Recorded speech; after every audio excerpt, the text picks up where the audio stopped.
মানুষ যে মারা যায়, মারা যাওয়ার পরে যে 40 দিন একটা মানুষ খাওয়ানো হয়, এটা শরীয়তে কতটুকু সম্মত?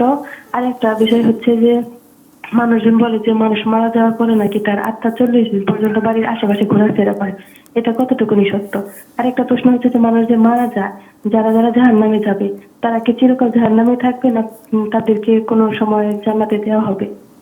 সুন্দর, আমাদের সাথে থাকবেন ইনশাল্লাহ, সবগুলো প্রশ্নের জবাব পেয়ে যাবেন।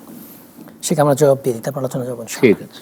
ওই যে মানুষ মারা যাওয়ার পর 40 দিন খাওয়ানো, যেটা 40 বলে, না, এগুলো ইসলামের মধ্যে নেই, রাসূল করেননি, সাহাবায়ে কেরাম করেননি। 40 এগুলো আমাদের নিজেদের বানানো, এগুলো আপু করেছেন।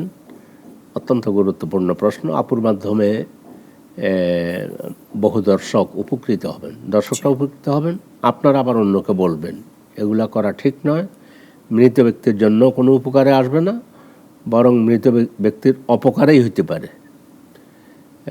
যদিও কোনো সময় লা তাজিরু ওয়াজিরাতুন ওয়িজরা উখরা, দুনিয়াতে আমি কোনো বেদাতি কাজ করলাম, আমার এই বেদাতি কাজের কারণে আমার বাবা সেটার দায় দায়িত্ব নেবেন না।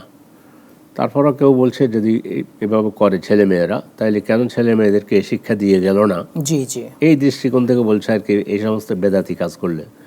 তো আমাদের আপু যেটা বলেছেন, এটা সম্পূর্ণ বিদআত, এটার পক্ষে কোনো দলিল নেই, কোনো কিছু নেই। সেটা আমরা কি করব তাহলে?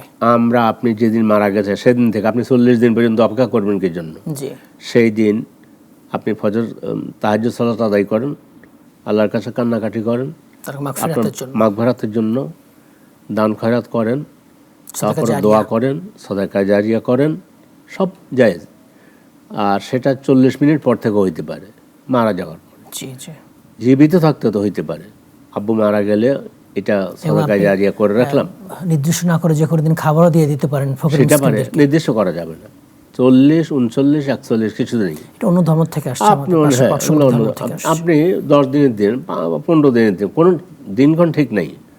আসরের সময়, জোহরের সময়, মাগরিবের সময়, ফজরের পরে। এবং আমাদের সমাজ মনে করে নিয়েছে খাওয়াতেই হবে, এটাও ঠিক না, না, দিন করে খাওয়াই এবং জোর সৃষ্টি করা হয়। বরং ইসলাম কত সুন্দর, ইসলামের সৌন্দর্যটা আমরা পৃথিবীকে দেখাতে পারিনি। জি, যখন পেরেছে তখন মানুষ বুঝেছে ইসলাম কত সুন্দর। বরং ইসলামের সৌন্দর্য হচ্ছে যাদের ঘরে কেউ মারা গিয়েছে তাদেরকে খাবার দেওয়ার জন্য। তারা কষ্টে আছে, শোকের মধ্যে। হযরত জাবের রাদিয়াল্লাহু তাআলা আনহু যখন তিনি শাহাদাত বরণ করলেন, তখন রাসূল সাল্লাল্লাহু আলাইহি ওয়াসাল্লাম সাহাবাদেরকে ডেকে বললেন যে জাবেরদের ঘরে বিপদ এসেছে, তোমরা ওদের জন্য পাকশাক করে রান্না করে ওদেরকে খাওয়াও। এটা সহিহ হাদিস। জি, তো ওনারা দুঃখে আছেন, আর এখন গিয়ে আবার রান্না বান্না করবেন, কষ্টের ব্যাপার। এটা একটু কষ্টের ব্যাপার।